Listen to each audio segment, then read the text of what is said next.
Alrighty, guys, welcome to the Bill McSwain podcast. My name is Bill McSwain, your host and MC for this evening's festivities. Let me get this fixed up just a tad bit here. If you guys are listening on Podbean, I've for some reason don't have any headphones working here, and I don't know why. I can't catch a break, man. But who knows? Who knows what the problem is this time, right? I don't know. Everything seems to be plugged in, but apparently the headphones just aren't going to work this time. But it doesn't matter. Oh, apparently my microphone's not even working. You know what? Screw it. I'm going over. Facebook's going to get the. I'm going to do all the attention tonight on Facebook and Podbean. Oh, it's back. But you know what? I'm not even screwing with it anymore. I don't even know why it's acting that way, man. It's killing me. But hey, let's see what happens when we plug it into the. Let's see what happens when we plug it into. Can you guys hear it? I don't know if you guys can hear me or not. I don't know why this is acting up. Of course, it didn't act. The mic is working. Yeah, is it still working? Because I just plugged in a new one. I mean, I don't know what's going on with this stuff right now. But that just seems to be the the plight of my life with this crap. I can't hear myself on my headphones. Am I even plugged in? Yeah. Oh, this is hilarious, man. I don't know what's going on with I guess Podbean says I'm not recording for them right now, but music only. That's what I thought.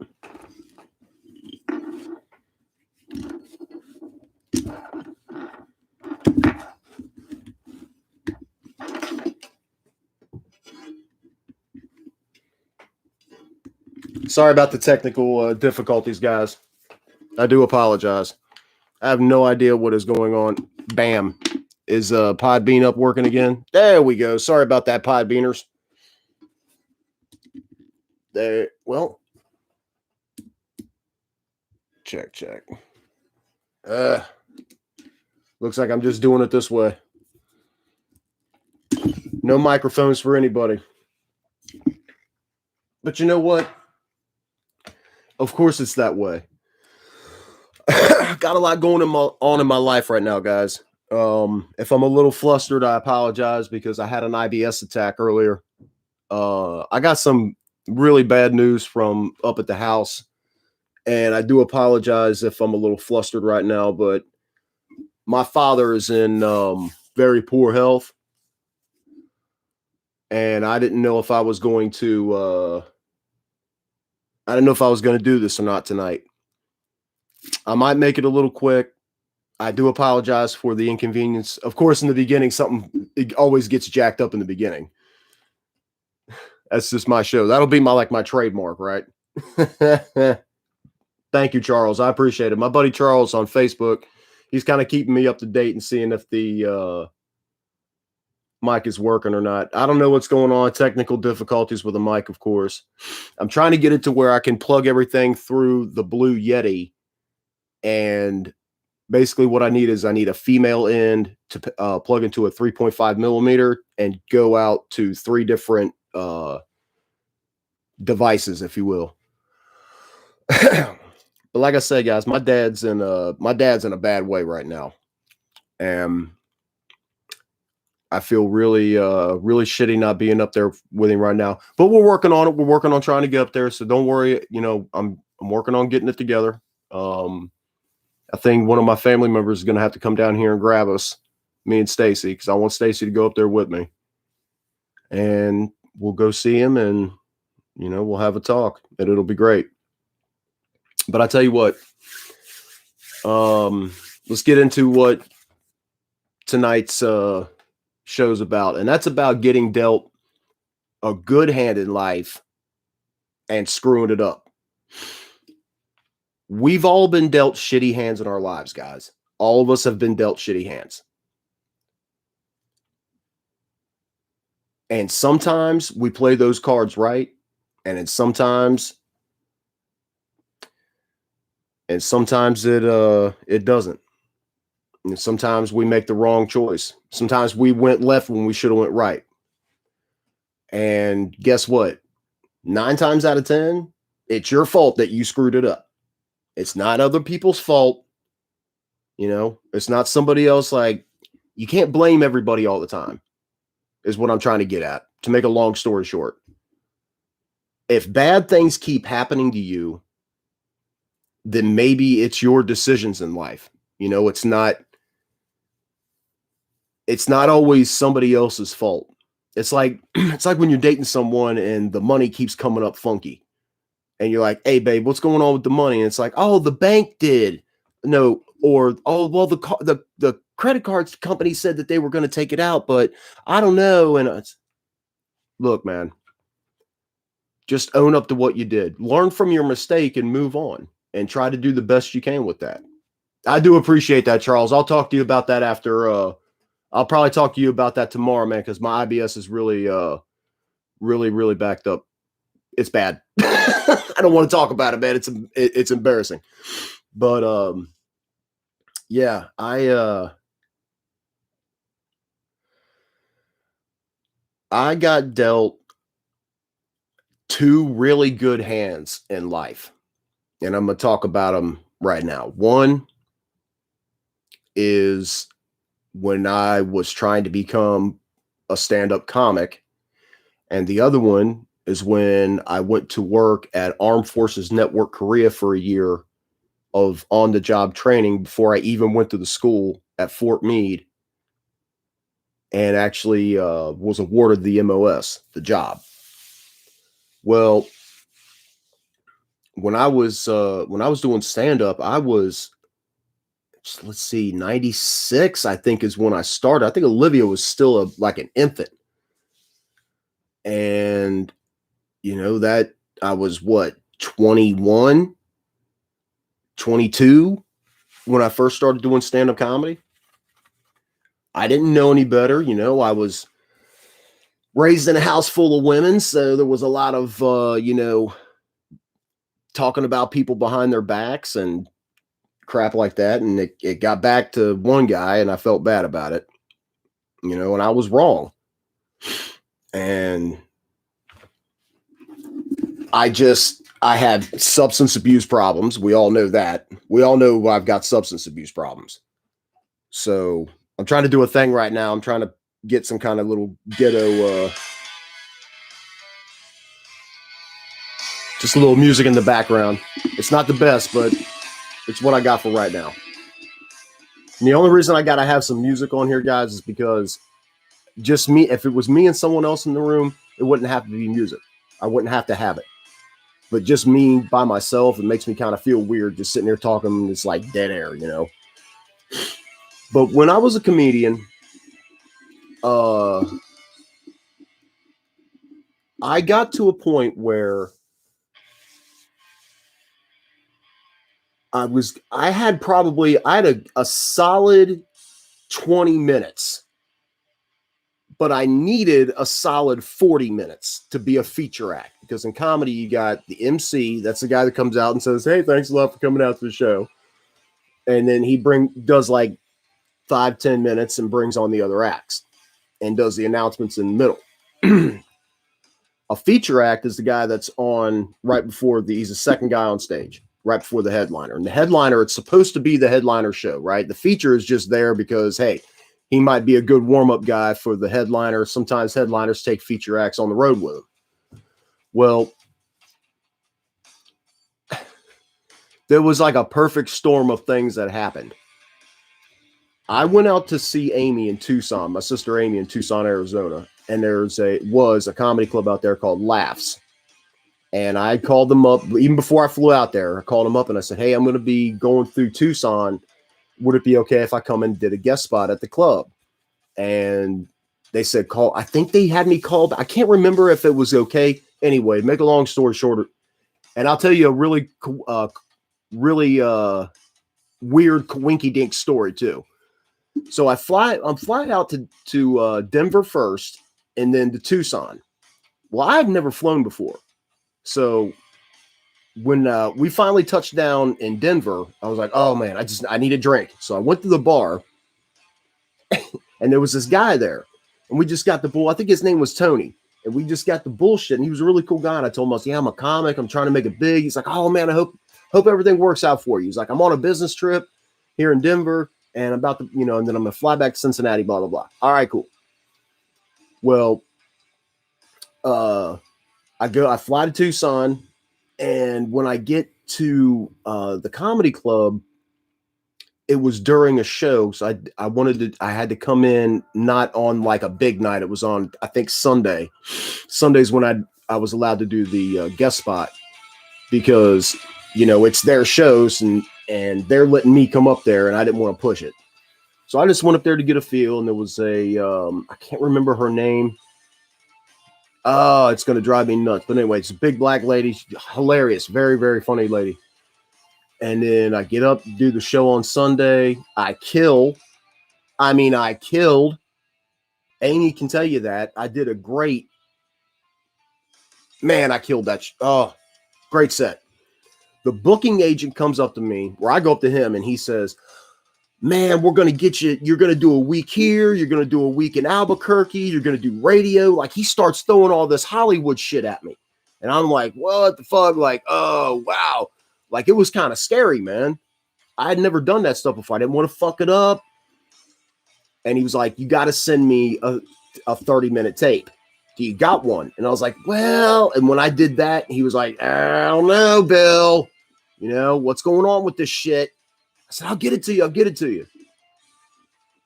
Well, I hastily put together a show with my buddies, Dan, Ralph, and I can't remember who else was there. But anyway, Dan and Ralph, and it just didn't go good. I just had a bad set. It was like the 4th or 5th time we had done it. It was at a bar in Lockland. It used to be called Sneaky Pete's. And Lockland is a little suburb of Cincinnati, Ohio, for all my international listeners. Nah. So anyway, like I've got them, right? Like I'm Mr. Cool. Anyway, it just wasn't a good show. I sent the guy the tape, and probably about a week later, this was like the week of the show I was supposed to go there, and I'm trying to find a fucking way to get to Tucson. I was like, fuck it, I'm going to drive, dude. If I've got to, whatever I got to do. Jenny and I got into a big fight, and I said, fuck it, I'll go to the laundromat and do the laundry. So I go to the laundromat, I come home, and she's just kind of sitting on the couch like, had a worried look on her face. And I said, what's wrong? She goes, that guy that you sent that tape to called and said, don't worry about the show. He's like, yeah, don't come out here. And here's the thing. I don't know if she was telling the truth or not, because, she was like, I wouldn't call him. He said, blah, blah, blah. And it was just like, everything hit me at once. I was having a shitty time with Jenny. My perception was that my buddies weren't helping me out because I was getting out and they weren't. That's just, I put it out there, okay? That's how I felt at that time. That's why I'm trying to tell you guys, I felt like I fucked up. I had a great hand and I played it wrong. Instead of being an asshole to my buddies, why didn't I say, hey, man, won't you guys fucking come on, don't worry about that. We'll just go down there anyway. I don't know. I fucked it up. I started doing fewer and fewer shows. I started focusing more on other things, and you know what? There was another thing that happened too. And Jenny also, I had a guest spot at a club in Nashville, and this all happened right around the same time. I had a guest spot in Nashville. This happened probably about a month before the whole Tucson thing. And I fucking didn't go because I didn't know where Nashville was. I was in Knoxville, and I thought I was in Nashville. Yeah, I know, man. Whatever. This is way before GPS, okay, guys? And Jenny basically said to me, "You're not funny. My friends don't think you're funny. You need to stop with this whole comedian shit. Get a real job." Even though I had a real fucking job. Oh, and that's another thing she told me. If you loved me, you'd work 2 jobs. So I didn't want to fail my kid, guys. I mean, my kid had to eat, you know? And I'm a sensitive guy, and I let her fucking get to me that way. So I think that's one of the reasons why, like, I joined the Army and I started becoming a successful person in that manner. And I think that that really pissed her off. You know, like, it was like she was mad that I was becoming something. And that's, I don't know if that guy had called or not. The booking agent from Laughs in Tucson. I don't know if he called or not. He may have. He probably did. I mean, it was a shitty fucking tape. But then years later, I was watching Joey Diaz, and he said that whole tape thing's a bunch of bullshit. It's a power play. Like, they don't even watch it. He was not talking about the guy I was dealing with, but anyway. And I also heard that guy at Laughs was kind of a butthead. So anyway, fuck it. But there I am, 18 years later, trying to get back up on stage, and I there's no way I could do my old act. I don't fucking remember it. And that's it. I regret that I played that hand wrong. I was dealt a great hand. I had comics come up to me, comics I had never met, but they did a pro-am night at Go Bananas or whatever. And they'd be like, "Hey man, I just want to let you know, you got it, dude. Don't give up. Don't stop. Don't quit. You got it. You're funny." And I'm not, there were other guys they said that shit to. I'm just saying they said that to me as well. Okay. And I regret that every day of my life. I regret giving up on my dream, because that's all I ever wanted to be, was a stand-up comic. Well, what's the next best thing? Radio DJ. A lieutenant in my unit had caught that I used to be a stand-up comic. So he said, "Hey, Mac, I heard you used to be a stand-up comic." I was like, "Roger, sir." He said, "Hey, I also heard you did some like karaoke DJ stuff." Yeah, Roger, I did that too. He's like, "Yeah, well, why? You ever thought about being the speaker at the change of command ceremony?" I was like, "Speaker at the change of command ceremony? What the hell is that? Really, like all that pomp and circumstance shit? I hate that stuff." He's like, "I'm telling you, it's you'll get the network, you'll meet some anyway." And I did it once, and they liked the voice, and they said, "Hey, you're going to be the speaker at the change of command ceremonies for all of them." So it was very difficult. Things changed at the last second. Like, they would just think you could just do it.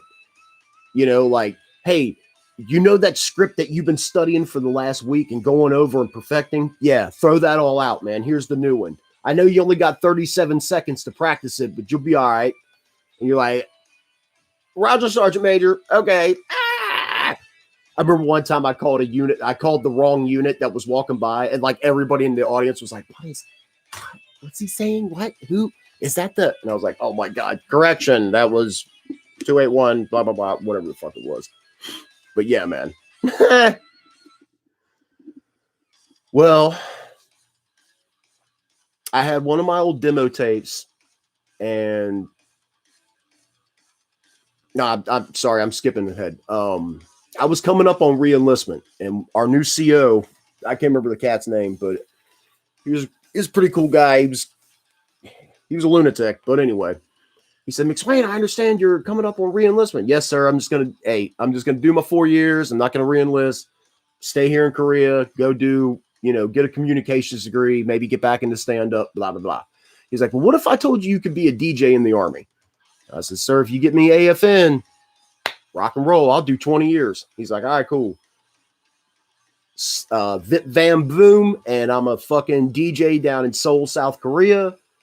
I'm making all the spots, the radio spots, the TV spots, They're coming to me constantly. They came to me so much to make the stuff that they finally said, hey, McSwain can't be the only voice we hear all day long on this radio station. Other people got to start making these fucking spots. Well, anyway, what did I do with it? You see me, I mean, right here, I'm trying. I'm trying to get it back. But, man, I had an opportunity to work at a radio station in Fayetteville. And that's basically, remember WKRP? Town to town, up and down the dial. Yeah, that's what radio's like. You move around a lot until you get to that cushy spot. But life gets in the way. And I didn't play my hand right. I could have played it right. Oh, yeah, and by the way, I was a raging alcoholic when I was in Korea. That may have had a lot to do with it. So think about it, guys. Sometimes life does deal you a shitty hand. And no matter how you handle it, you get fucked. You just get screwed, and it sucks. And I trust me, I understand. But sometimes life deals you a good hand, and you play the cards wrong, and then you sit there and go, why, God, why? Well, you played your hand wrong. So if you take anything away from this episode tonight, take away this. If you've got a good thing in front of you, and you're like, damn, like you fell ass backwards into some money, you got a promotion at your job, that person that you've been wanting to date is finally going on a date with you, whatever the deal is, don't mess it up. That's pretty much the message tonight, guys. Play your cards right. I love you all. Might not be a show on Wednesday, depending on I got some family stuff going on. And I do appreciate everything that, all you guys getting on here and listening to me. Got Sean here in the Podbean studio. Not a lot of people popping on the Podbean. Don't understand. Don't know. I know, Mom, there was a lot of bad women. Yeah, a lot of bad women in Korea. My mother said there was a lot of bad women in Korea. Yeah, I know there was. But you know what? I've got a good woman now, and I'm not trying to play my cards wrong with her. I love her very much. And I'll keep you guys posted on what's going on. Charles, I'll get up with you tomorrow about the thing, and hopefully I can get up to Ohio in the next couple of days or weeks, what have not. My wife, Stacy, and I can get up to Ohio. Love you all. Have a good night. Oh, I'm sorry. Daryl just got on here and I'm out. I'm sorry. I'm sorry, brother. You got to watch the rerun. Oh, shit. That's funny.